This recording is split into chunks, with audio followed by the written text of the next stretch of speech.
Hello दोस्तों, मैं फिर से आ गई हूँ एक नई कहानी लेकर। आई होप ये कहानी आप लोगों को अच्छी लगेगी। तो चलिए बिना लेट किए हम लोग कहानी को शुरू करते हैं और देखते हैं इस कहानी में है क्या। नादानी में दीपा ऐसी गलती कर बैठी थी जिसकी खमियाजा पूरे परिवार को भुगतना पड़ सकता था, लेकिन दोष सिर्फ रूपा की नहीं थी। ऐसे अब इस हाल में मुसीबत का हल करना क्या था, तो चलिए हम लोग स्टार्ट करते हैं। सुबह सुबह रमेश की साली मीता का फ़ोन आया। रमेश ने फ़ोन पर जैसे ही कहा हेलो, उसकी आवाज़ सुनते ही मीता झट से बोली, जीजा जी आप फ़ौरन घर आ जाइए, बहुत ज़रूरी बात करनी है। रमेश ने कारण जाना तो अब फ़ोन कट चुकी थी। मीता के घर उनके घर से 15-20 कदम की दूरी पर ही था। रमेश की आवाज़ अपनी साली का कुछ घबराई हुई सी लगी। अनहोनी के आशंका से वह किसी को बिना कुछ कहे फ़ौरन उसके घर पहुंच गया। जब वे उसके घर पहुंचे तो देखा दोनों पति पत्नी के अलावा मीता का देवर भी बैठा हुआ था। रमेश के घर में दाखिल होते ही मीता का दरवाज़ा का बंद कर दिया। यह स्थिति उनके लिए बड़ी अजीब सी थी। रमेश ने सांवरिया नज़रों से सबकी तरफ देखा और बोला, क्या बात है, ऐसी क्या बात हो गई कि सुबह सुबह बुलाया। तभी मीता कुछ कहती उससे पहले ही उसके पति ने अपना मोबाइल रमेश के आगे रख दिया और बोला, जरा यह तो देखिए। इस पर चिढ़ते हुए रमेश ने कहा, यह क्या बेहुदा मजाक है, यह वीडियो देखने के लिए मुझे बुलाया है। मीता बोली, नाराज ना होइए, आप एक बार देखिए तो सही, आपको समझ में आ जाएगा। जैसे ही रमेश ने वीडियो देखा उसने पूरा जिस्म गुस्से से कांपने लगा और वह ज़्यादा देर तक नहीं रुक सका। बाहर आते ही रमेश ने दामिनी को फ़ोन लगाया। दामिनी की आवाज़ सुनते ही रमेश की आवाज़ भर गई, तुम सही थी, मैं एक अच्छा पति नहीं बन पाया। ननद तो तुम्हारी इस लायक थी ही नहीं जिस बातों पर एक माँ को गौर करना चाहिए था, पर तुमने एक पल ही गौर कर दिया। तुमने तो मुझे होशियार भी नहीं किया कि अब हम सब समझ गए। यही नहीं, दीपा पर अंधविश्वास किया। मुझे अफसोस है कि मैंने इस दिन तुम्हें इतने कड़वे शब्द कहे। अरे जिया जी, आप यह क्या बोल रहे हैं? मैंने आपको किसी बात का बुरा नहीं माना है। आप अब बताइए, यूँ तो बेहुदी बातें करते रहेंगे, आखिर क्या हुआ है? रमेश ने पूरी बात बताई और कहा, अब आप ही बताओ कि मैं क्या करूं, मुझे समझ नहीं आ रहा। और रमेश की आवाज़ भर गई, अब परेशान मत होइए, जो होना था हो गया। अब यह सोचने की ज़रूरत है कि आगे क्या करना चाहिए। ऐसा करिए, आप सबसे पहले घर पहुंचिए और दीपा को स्कूल जाने से रोकिए। पर इस पर क्या होगा? क्यों क्या नहीं होगा, आप बताओ।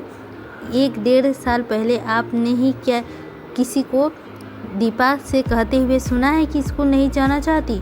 चाहे घर में कितनी भी ज़रूरी काम आ जाए, तबीयत खराब हुई हो, लेकिन वह स्कूल गई, मतलब कोई ना कोई रहस्य तो है स्कूल जाने का, कुछ तो संबंध है इस बात में। वैसे भी यदि आप सीधा साधा सवाल करेंगे तो आप में कुछ नहीं बताएगी। देखना, आप स्कूल ना जाने की बात पर वो फिर बिखर जाएगी और फिर आप से जाने को जिद भी करेगी। तब मौका होगा तो उससे सही सवाल करने का। क्या आप मेरा साथ दोगे? आप आ सकते हो इस बात करने के लिए? रमेश ने पूछा। नहीं, मेरे आने से कोई फ़ायदा नहीं है। दीदी को भी अब जानते हैं, उन्हें बिल्कुल अच्छा नहीं लगेगा। इस बात पे मेरे बीच में पड़ना सही नहीं होगा। आप मीता को बुला लीजिए। घर जाकर रमेश ने मीता को फ़ोन करके बुला लिया और दीपा को स्कूल जाने से रोका। आज तुम नहीं जाओगी। मुझे उम्मीद के मुताबिक दीपा स्कूल जाने को जिद करने लगी। आज मेरा प्रैक्टिकल है, आज तो जाना ज़रूरी ही है। इस पर रमेश ने कहा, वह मेरे लिए आज स्कूल नहीं जाएगी। फिर दीपा ने कहा, नहीं आज मत रोको मुझे। नहीं पापा, मैं नहीं रुक पाऊंगी आज तो ज़रूर ही जाना है, अर्जेंट है। एक बार ने सुनाई नहीं देता क्या? यह लिया ना कि नहीं जाना, पर दीपा बार बार जिद करती रही। पर इस बात पे रमेश को आ गया गुस्सा। उन्होंने दीपा को गाल पर थप्पड़ जड़ दिया। हालांकि दीपा पर हाथ उठाकर वे मन ही मन दुखी हुए, क्योंकि उन्होंने आज तक दीपा पर हाथ नहीं उठाया था। वह उनकी लाडली बेटी थी। तब तक मीता उसके पति के साथ वहां पहुंच गई और उन्होंने उस स्थिति को संभाल लिया। दीपा को उस कमरे में ले चली गई। वह दीपा से बोली, यह सब क्या चल रहा है दीपा, सच सच बता क्या है यह सब फोटोज, यह MMS। दीपा उन फोटोज और MMS को देख के चौंक गई। यह सब कौन, कैसे? शब्द उसके गले में अटकने लगे। उसे खुद ही नहीं पता था कि MMS के बारे में। वह घबराकर रोने लगी। इस पर मीता उस पर पीठ सहलाते हुए बोली, देख सब बात खुल कर बता, जो हो गया सो हो गया। अगर अब भी नहीं समझी तो बहुत देर हो जाएगी। हाँ, यह तूने तो सही ही किया। एक बार तो ख्याल नहीं आया तुझे अपने बूढ़े अम्मा बाबा का? यह कदम उठाने से पहले एक बार सोचा तो होता कि पापा तुझ पर कितना प्यार करते हैं। उनका विश्वास का खून कर दिया तूने। तेरी इस करतूत का सजा पता है तेरे भाई बहनों को भुगतनी पड़ेगी। तेरा क्या होगा बता। अब दीपा पूरी तरह से टूट गई थी। मुझे माफ़ कर दो, मैंने जो किया अपने प्यार के लिए किया है, उसे पाने के लिए किया है। मुझे क्या मालूम है यह MMS कौन, कैसे बना, किसने बनाया। सारी बात शुरू से बता। कुछ छिपाने की ज़रूरत नहीं है, वरना हम कुछ नहीं कर पाएंगे। जिसे तू प्यार बोल रही है ना, वह सिर्फ धोखा है तेरे शरीर के साथ। ये बेवकूफ़ लड़की। दीपा सोबकती हुई बोली, राहुल घर के सामने ही रहता है, मैं उससे प्यार करती हूँ। हम दोनों कई महीने से मिल रहे हैं, पर राहुल मुझे भाव ही नहीं देता है। उस पर कोई और लड़कियाँ मरती है और मैं सब चट खाते लेते कर बताती थी, और राहुल उन पर कैसे मरता है। मुझे बहुत जलन होती है। मैं अकेले में मिलने का जिद करती हूँ कि एक बार मिल लो, लेकिन छोटा सा होने के बाद वो मुझसे किसी भी हाल पर नहीं मिलना चाहता है। और फिर वह कहता है कि मैं तुमसे नहीं मिल सकता खुलेआम। मिल भी लूँ तो अकेले में। कैंटीन में मिलना कोई मिलना थोड़ी ही होता है। एक दिन मम्मी पापा किसी काम से शहर से बाहर जा रहे थे, तो मैंने मौके का फ़ायदा उठाकर राहुल को घर में मिलने के लिए कह दिया, क्योंकि मुझे मालूम था कि रात तब तक नहीं आ पाएगी। घर में सिर्फ दादी थी और बाबा तो शाम तक अपने ऑफिस में ही रहेंगे। दादी घुटनों की वजह से सीढ़ियाँ भी नहीं चढ़ सकती, तो इससे अच्छा मौका नहीं मिलेगा। आपको भी मालूम होगा ना, हमारे घर में 2 दरवाजे हैं। बस क्या था, मैंने भी पीछे वाले दरवाजे खोल दिए। उस दरवाजे को खोलते ही छत पर बने कमरे में सीधा पहुंचा जा सकता था, और एक ऐसा ही हुआ। मौके का फ़ायदा उठाकर राहुल मेरे कमरे में था और मैंने दीदी से कहा, अम्मा मैं ऊपर कमरे में जा रहा हूँ, अगर मुझे कोई काम की ज़रूरत हो तो आवाज़ लगा देना। इस पर उन्होंने कहा, कैसा काम कर रही हो आज? तो मैंने कहा, अलमारी काफ़ी उलट पुलट हो गई है, आज उसे ठीक करूँगी। सब कुछ मेरी सोच के अनुसार चल रहा था। मुझे अच्छी तरह से मालूम था कि अब 3 घंटे तक कोई नौकर भी नहीं आने वाले हैं। जब मैं कमरे में गई तो अंदर का कमरा बंद कर लिया और राहुल को एक तरफ देखकर मुस्कुराई। मुझे यकीन था कि राहुल खुश होगा, फिर भी पूछ बैठी, अब तुम खुश हो ना? चलो, आज तुम्हारी सारी शिकायत दूर होगी। हमेशा मेरे प्यार की उंगली उठाते हो। अब खुद ही सोचो, ऐसी कोई जगह है जहाँ हम दोनों आराम से बैठकर 1-2 घंटे बात कर सकते हैं? खैर, इतनी मुश्किल से मौका मिला है, आराम से जी भर से बातें करने दो मुझे। नहीं, मैं खुश नहीं हूँ। मैं क्या सिर्फ बातें करने के लिए इतना बड़ा जोखिम उठा के नहीं आया हूँ। बातें तो हम फ़ोन पे भी कर सकते थे। तुम तो आप भी मुझसे दूर हो। मुझे बहुत कूटा, औरतों के साथ तो वह जमकर था। मैंने कहा, फिर क्या चाहते हो? राहुल बोला, देखो मैं तुम्हारे लिए एक उपहार लाया हूँ, इसे पहन कर दिखाओ। मैं भी चौंक कर वह पैकेट लिया और खोल कर देखा। उस पर एक गाउन था। उसने कहा, इसे पहनो, पर मैं इसे अचकते हुए बोली, परवाह कुछ नहीं, मना कर मत करना। उसने मुझे ज़ोर से डांटा। अगर कोई आ गया तो मैं डरते हुए कहा। उसने कहा, तुमको मालूम है ना, ऐसा कुछ नहीं होने वाला। अगर मेरा मन नहीं रख सकते हो तो मैं चला जा रहा हूँ, लेकिन फिर कभी मुझे से कोई बात या मिलने की कोशिश मत करना। वह गुस्से से बोला। मैं किसी की हालत में उसे नाराज़ नहीं करना चाहती थी, इसीलिए मैं उसकी बात मान ली और जैसे ही उसे नाइटी पहनी, बोलते बोलते दीपा छिप गई और मेरे पैर के अंगूठे ज़मीन में खुरकने लगी। आगे क्या हुआ बताओ, चुप क्यों हो गई? बताते हुए शर्म आ रही थी, पर तभी शर्म नहीं आ रही थी, मीता ने कहा। पर दीपा नीचे निगाह किए बैठी रही। आगे बता रही थी कि तेरे पापा को बुलाओ, अगर वे आए तो सब कुछ अनहोनी घट सकती थी, मीता ने डांटते हुए कहा। पापा का नाम सुनते ही दीपा जोर जोर से रोने लगी। वह जानती थी कि आज उसके पापा सिर पर खून सवार है। बता रही हूँ सब, सुबलते हुए बोली। जैसे ही मैं नाइटी पहनी तो राहुल ने मुझे अपनी तरफ खींचा। मैंने घबराकर उसको धकेला और कहा, यह क्या कर रहे हो? तो सही नहीं है।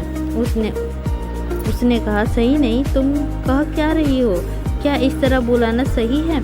देखो, आज मुझे मत रोको। अगर तुमने मेरी बात नहीं मानी तो क्या? देखो, यह जहर खा लूँगा। और यह कहते हुए उसने जेब से एक पुड़िया निकाल कर इशारा किया। मैं डर गई और कही, इसे कुछ हो गया तो लेने के देने पड़ जाएंगे। और फिर उसने सब किया जो कहा था। उसकी बातों में आकर मैंने अपनी सारी सीमाएं लांघ चुकी थी, पर कहीं न कहीं मन में तसल्ली भी थी कि राहुल अब मुझसे कोई शिकायत नहीं है। पहले की तरह फिर राहुल पूछा, राहुल अब तो खुश हो ना? उसने कहा, नहीं, अभी मन नहीं भरा है, एक और सपना सा लग रहा है, कुछ यादें भी तो होनी चाहिए। उसने सोचते हुए कहा, कैसी यादें? यादें? मैं तो सांवरिया नज़र डाली। अरे वही तो, जब चाहो तुम्हें देख सकूं। उसने राहुल को मुस्कुराते हुए कहा। पता नहीं क्यों अपना सब कुछ लूट जाने के बाद भी मैं मूर्ख से उसकी चालाकी को प्यार समझ रही थी। मैंने उसकी ख्वाहिश भी पूरी कर देनी चाहिए। और पूछा, वह कैसे? कहते हुए उसने अपनी जेब से मोबाइल निकाल के झट से मेरी एक फ़ोटो ले ली। फिर मज़ा नहीं आ रहा है, कहते कहते एकदम मेरा गाउन उतार फेंका और कुछ तस्वीरें जल्दी जल्दी खींच ली। यह सब अचानक से हुआ। मैं उसकी चालाकी नहीं समझ पाई। समय भी हो गया था और मम्मी पापा के आने से पहले सब कुछ पहले जैसे ठीक करना था। कुछ देर बाद राहुल वापस चला गया और मैं नीचे आ गई। किसी को कुछ भी पता नहीं लगा। कुछ दिनों के बाद एक दामिनी मामी घर आई। उनकी नज़रें मेरे गाल पर पड़े निशान में अटक गए। वे पूछ बैठी, क्या हो गया तेरे गाल पर? मैंने उससे कहा, कुछ नहीं मामी, गिर गई थी। लेकिन पता नहीं क्यों मामी की नज़रें मुझे भाप चुकी थी। उन्होंने अपनी बात पर जोर देते हुए कहा, गिरने से इस तरह के निशान नहीं होते हैं। यह तो ऐसा लग रहा है जैसे किसी ने जोर से चुम्बन लिया हो। सब ठीक तो है ना दीपा? मैंने नज़रें चुराते हुए थोड़े गुस्से लहजे में कहा, पागल हो गई हो क्या? कुछ सोच कर तो बोलो। और मैं गुस्से से वहाँ से उठ चली गई। लंच के बाद सब लोग बैठे हंसी मजाक कर रहे थे। मामी मुझे समझने में मकसद से आई तो उन्होंने खिड़की के पास खड़े होकर कहा, राहुल। कोई इशारा करते हुए देख लिया। हालांकि मैं उनके कदमों की आहट में संभल चुकी थी, पर अनुभूति नज़रें से भाप गई थी। मामी ने मम्मी से कहा, दीदी अब आप लड़की बड़ी हो गई है, कुछ तो ध्यान रखो। कैसी माँ हो? आपने तो अपने घूमने फिरने और किटी पार्टी से ही फुर्सत नहीं है। पर मम्मी ने उल्टा उनको ही डांट दिया। फिर मामी को चुटकी लेते हुए मुझसे कहा, क्या बात है दीपू, हम तो तुमसे इतनी दूर से मिलने आए हैं और तुम हो कि हमसे बात ही नहीं कर रही हो। अरे भाई, कहीं इक्स विक्स का तो मामला नहीं है? बता दो, कुछ हेल्प कर दूंगी। आप भी ना कुछ भी कहती हो, ऐसे कुछ नहीं है। मैं भी अचकते हुए बोली, लेकिन मामी को दाल में कुछ काला महसूस हो रहा था। उनका दिल कह रहा था कि कहीं ना कहीं कुछ तो गड़बड़ है। और मैं भी जानती थी कि ननद का कहने से कोई फ़ायदा नहीं, पर वे बात घबराई तो समझेगी नहीं, इसीलिए उनका पापा को ही कहना ठीक लगा। बुरा मत मानिएगा जीजा जी, पर दीपा बच्ची नहीं रही। हो सकता है मैं गलत सोच रही हूँ, पर मैं इसके नज़रों से किसी बात करते हुए देखा है। पापा ने इस बात का कोई खास तजुर्बा नहीं दी, सिर्फ अच्छा कह के बात को टाल दी। जब मामी जी ने दोबारा कहा तो पापा ने कहा, मुझे विश्वास है उस पर, ऐसा कुछ नहीं करेगी, अपने आप देख लूँगा। मैंने मन में बहुत खुश हुई, लेकिन यह खुशी ज़्यादा दिन टिक नहीं पाई। अब राहुल उन फोटोज़ को दिखा के मुझे धमकाने लगा, रोज़ मिलने का जिद करने लगा। मना करने के बाद मुझे कहता, अगर आज नहीं मिली तो फ़ोटो सारा तेरे घर वालों को भेज दूँगा। पहले तो मैं समझ नहीं आया कि क्या करूं, कैसे मिलूं, पर बाद में रोज़ स्कूल से वापस आते हुए मैं राहुल से मिलने जाने लगी। पर कहाँ मिलती थी तो उससे? मीता को जानना चाहा। बस स्टैंड के पास उस छोटा सा स्टूडियो है, वहीं मिलता है। और मना करने के बाद मुझे ज़बरदस्ती संबंध बनाता है। एक बार तो गर्भ ठहर गया था। क्या? इतनी बड़ी बात? तब फिर घर में किसी को पता नहीं चला। मीता चौंकी नहीं। राहुल ने एक दवा दी थी जिसे खाते ही काफ़ी तबीयत खराब हो गई थी और मैं बेहोश भी हो गई थी। अच्छा हाँ, याद आया, ऐसा कुछ हुआ था। और उनके साथ भी तू किसी को भी डॉक्टर के पास नहीं ले गई थी, अकेले जाकर ही दिखाई थी। दाद देनी पड़ेगी तेरी हिम्मत को दीपा। कहाँ से आ गई इतनी अक्ल सबको उल्लू बनाने का? वाकई तू सबको धोखा देने लगी थी। यह सही नहीं हुआ। वहाँ राहुल ने के अलावा और कौन कौन होता था मुझे नहीं मालूम, लेकिन मुझे इतनी बात समझ आ गई थी कि राहुल मुझे रोज़ ब्लैकमेल कर मेरी मजबूरी का फ़ायदा उठा रहा है। और मैं तब से जो कर रही थी, मुझे अपने घर वालों की इस बात को छिपाने के लिए मजबूरी कर रही थी। मुझे माफ़ कर दो। मुझे नहीं पता था कि उसने मेरा MMS बना लिया है। मैं नहीं जानती कि उस वीडियो कब बनाया। उसने मुझे कभी एहसास नहीं होने दिया। हम दोनों के अलावा वहाँ और कोई तीसरा नहीं होता था जो ये वीडियो बना रहे हैं। और वह बोलते बोलते रोने लगी। मीता ने सारा माजरा समझ आ चुका था। वह बस इतना ही कह पाई, बेवकूफ़ लड़की, अब कौन करेगा यकीन तुझ पर? कच्ची उम्र में प्यार तूने बर्बाद कर के चला गया। इस नासमझी की आंधी ने तो सब तहस नहस कर दिया। उस रमेश को सब बताया तो एक बार तो रमेश को लगा कि सब कुछ खत्म हो गया, पर अब समझाने के लिए उसको पहले थानेदार से मिलकर वायरल होते वीडियो को डिलीट करवाया। अपने शहर पर एक रसूलदार आदमी होने का वजह से उसका एक इशारे पे पुलिस वालों ने राहुल को जेल में बंद कर दिया। उसके बाद पूरे परिवार को बदनामी को बचाने के लिए सभी लोकल अखबारों और रिपोर्टर्स को छापने की शर्त पर रुपये खिलाएं। दीपा को फौरन शहर के बहुत दूर पढ़ने के लिए भेज दिया गया, क्योंकि कहीं न कहीं रमेश के मन में उस लड़के का खतरा बना हुआ था। हालांकि बाद में वो लड़का कहाँ गया, उसके साथ क्या हुआ, किसी को नहीं पता। तो चलिए दोस्तों, आज की कहानी इतना ही थी। आई होप यह कहानी आप लोगों को अच्छी लगी होगी तो लाइक कीजिएगा, चैनल पर नए होंगे तो सब्सक्राइब कीजिएगा, और इसी तरह वीडियो को पाने के लिए हमारे चैनल को सब्सक्राइब करना तो कभी नहीं भूलिएगा। मिलते हैं नई कहानी में, नई स्टोरी लेकर आप लोगों के साथ। लेते हैं आप लोगों से विदा।